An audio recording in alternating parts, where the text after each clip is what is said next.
Imagine a vast cosmic highway stretching across the uncharted voids between stars, where the light of distant suns flickers like dying embers against an endless black canvas.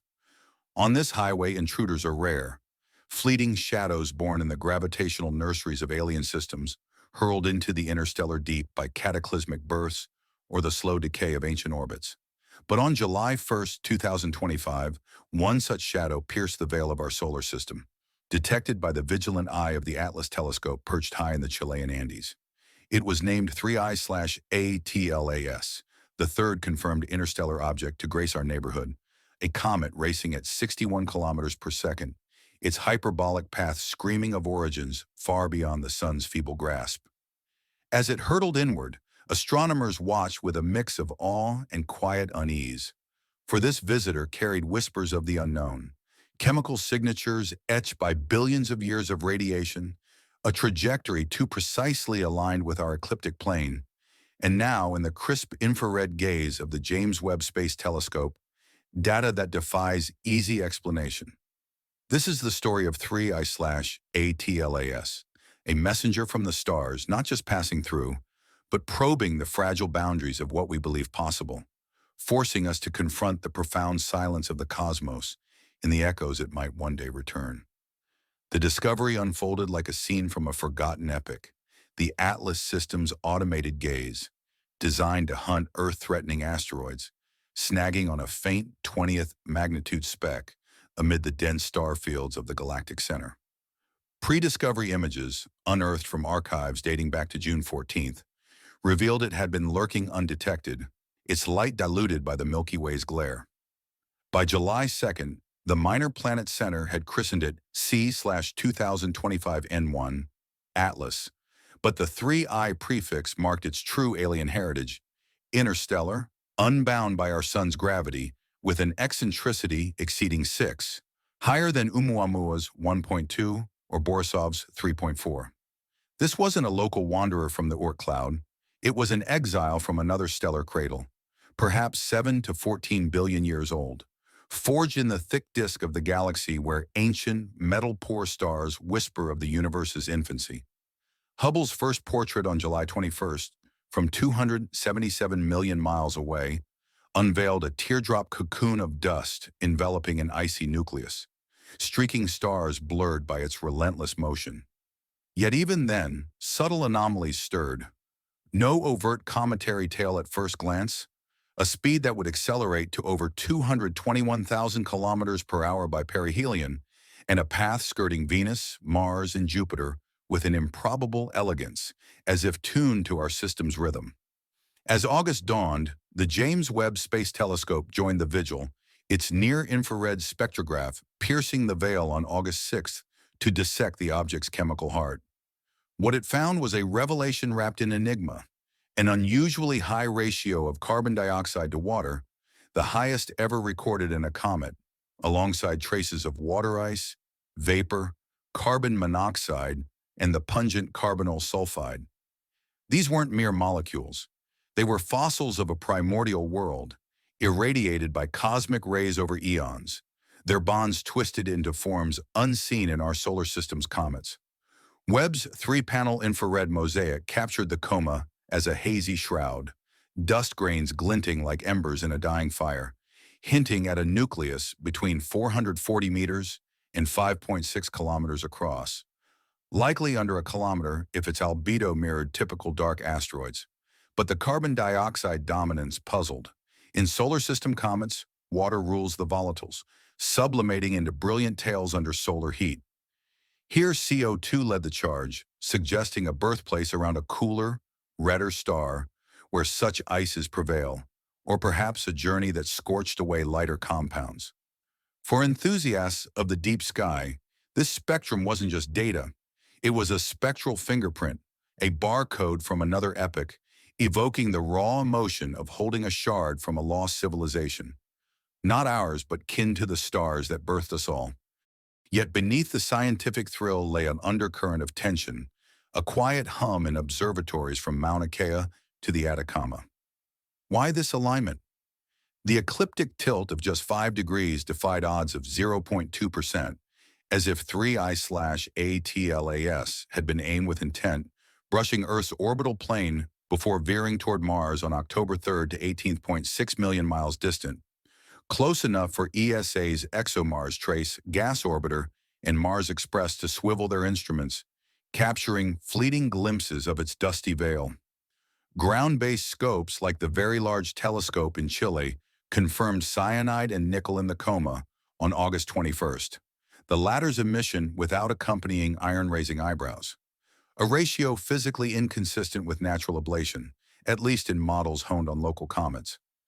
Rotation periods clocked at 16.16 hours hinted at a stable spin, but brightness dips from 0.3 to 0.2 magnitudes suggested a nucleus cloaking itself in ejecta, evolving before our eyes.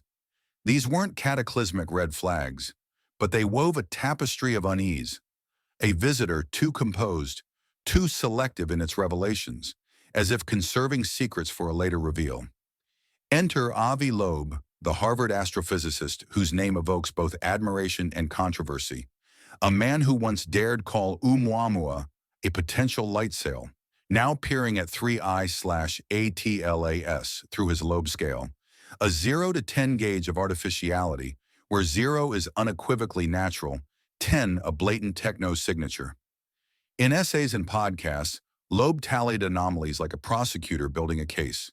The ecliptic alignment, the Mars-Jupiter flyby fine-tuned to 33.3 million miles from the gas giant in March 2026, a sunward anti-tail jet defying typical outgassing, particles streaming toward the sun, not away on July and August observations. Polarization readings, extreme and negative, unmatched in prior interstellar guests. A direction echoing the 1977 WOW signal within 9 degrees, and now post-perihelion whispers of non-gravitational acceleration, a 4 arcsecond deviation spotted by ALMA, implying thrust beyond solar wind's nudge. Loeb pegged it at 4 out of 10 initially, a black swan event, low probability, high stakes, escalating to 30 to 40% artificial odds as data mounted. Small probability events must be considered when their consequences could be large, he wrote, evoking not fear, but a profound humility.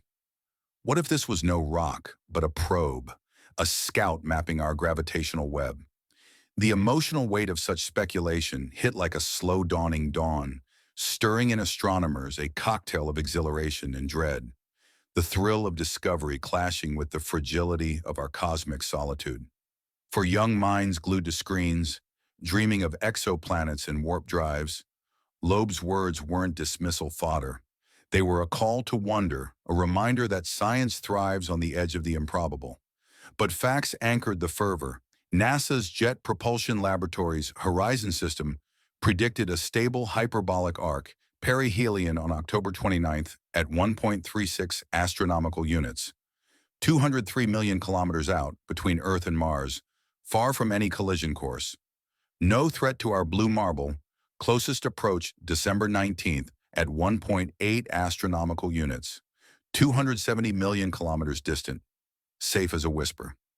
Yet the International Asteroid Warning Network, that UN-endorsed vanguard of planetary defense, uniting NASA, ESA, JWST, and China's Purple Mountain Observatory, broke precedent. On October 21st, amid solar conjunction when 3I/ATLAS hid behind the sun's glare, IAWN announced its first interstellar tracking campaign, November 27, 2025 to January 27, 2026, a global astrometry drill to hone precision on cometary quirks. Workshops by November 7th trained pros and amateurs alike, telescopes from Hawaii to South Africa redirecting beams, not for alarm but for mastery, refining orbits against outgassing's chaotic push, ensuring future threats don't slip unseen. As October waned, the tension crested like a gathering storm. On the 3rd, Mars orbiters swiveled, their images, still trickling public, showing a marginal coma, tail elongating 3 arcseconds, but no fireworks. Then, perihelion, October 29th, 11:27 UT, the comet grazing solar proximity, heat clawing at its ices. SOHO and Punch missions, solar sentinels, caught glimpses through the corona's haze, noting a five-fold brightness surge, outgassing on steroids, volatiles erupting like a stellar geyser. Hydrogen cyanide production spiked from 1.5 to 4.5 times 10 to the 25th molecules per second between September 7th and 14, per the James Clerk Maxwell Telescope, a 2 kilogram per second torrent hinting at CO2 and CO dominance. Water a mere 4% shadow. But here, the first emotional peak. Reports from Unistellar's Citizen Network, that grassroots legion of backyard scopes, flagged an unexpected surge preconjunction, volatiles sublimating at distances where solar heat should slumber. It felt alive, responsive, not a dead relic, but a body awakening, shedding its crust in calculated bursts, as if testing the sun's fire before committing to the blaze. November brought re-emergence, the comet fading from solar shadow into Virgo and Leo's realm, dimming below magnitude 12 by month's end. Ground observatories in Chile and Spain repositioned, Japan's Subaru joining the fray, but the data stream stuttered with intrigue. ALMA's millimeter waves caught that 4 arc-second lateral shift, a sideways nudge implying 4 kilometers per second velocity orthogonal to its path, beyond outgassing's forward bias, more akin to a thruster's whisper. Solar wind, it sculpts tails radially, not laterally. Loeb pounced. If not gravity alone, then what? His scale ticked upward. The anti-tails flip, now streaming away post-perihelion, evoking reorientation, a craft righting itself. NASA's Planetary Defense Office elevated monitoring, echoing protocols for hazardous NEOS, though officially for astrometric precision. ESA's Gaia, 1.5 million kilometers sunward, corroborated positions, its encrypted updates to ESO hinting at inconsistent gravitational influence. No panic in press releases, but in Vienna's IAWN command, hushed briefings pulsed with urgency. Pattern recognition for maneuvers, thermal spikes analyzed via Very Large Telescope infrared, a 12-minute burst cooling cleanly, magneto-hydrodynamic echoes theorized for plasma drives humanity dreams of. The human element amplified the drama, faces etched with the weight of history. Picture the astronomer at Cerro Pachon, breath fogging and Andean chill, aligning Gemini South's spectrograph as 3I/ATLAS crests the horizon. A pinpoint of light carrying eons, demanding answers in real time. Or the SETI researcher at Green Bank, ears tuned to deep space frequencies, heart pounding at each null result. The silence louder than any signal. Loeb's voice, steady yet laced with fervor, cut through. This tests our collective intelligence. Prejudice blinds. Evidence illuminates. Critics like Penn State's Jason Wright countered sharply. Hubble's coma dust debunked large nucleus claims. Spectral slopes match D-type asteroids. No gas shortfall when distance tempers detection. Yet the debate fueled progress. SphereX's August 7th to 15th sweeps mapped ice histories, echoing JWST's CO2 anomaly, while amateur feeds via Earth Exists collectives cross-check JPL predictions, spotting micro-deviations in sky position, hundreds of kilometers off, not millions, but enough to stir. Then the surprising reveal, a twist that sent ripples through the community.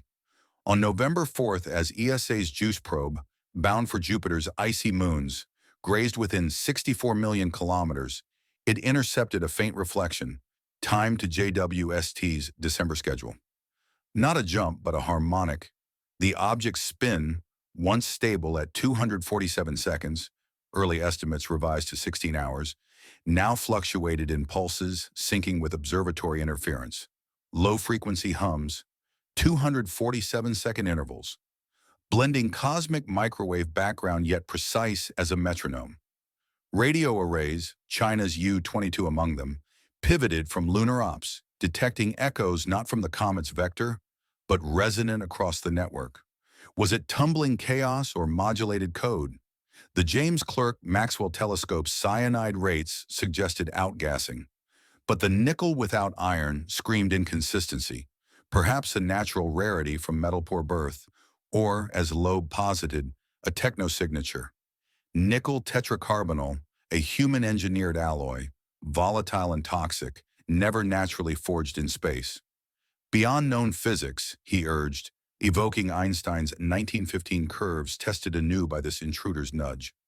Climax built-in shadows, the U.S. government shutdown of late 2025, furloughs grounding non-essential ops, clashing with the cosmic imperative.